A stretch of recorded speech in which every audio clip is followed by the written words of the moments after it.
we're going to zero in on hem stitching.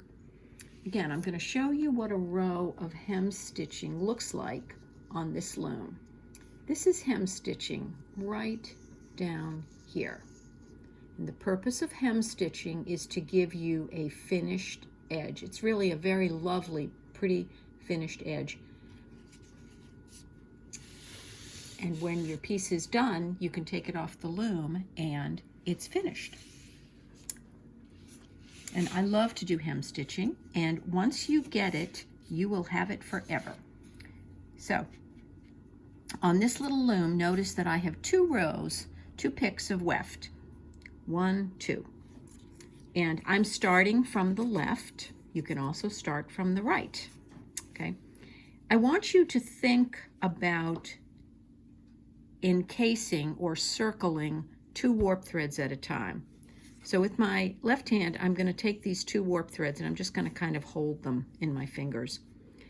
Then I'm going to come under my weft thread. That's my weft thread that I will continue weaving with, okay? And I'm going to come down to the paper. So I'm going to go around my very first pick of weft, and I'm going to go around those 2 warp threads.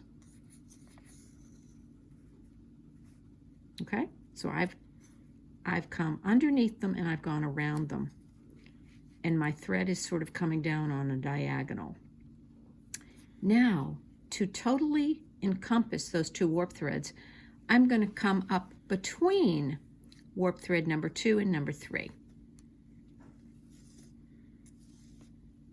Just like that. So that stitch is done for those 2 warp threads. So let's do it again. Again, think about these 2 warp threads, because those are the ones you're going to focus on.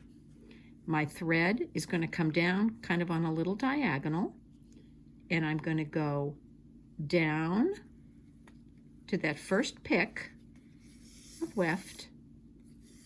I'm going to go around those threads and then up between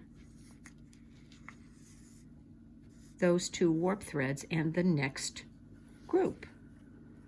So what's happening is that we are putting a little circle of yarn around each group.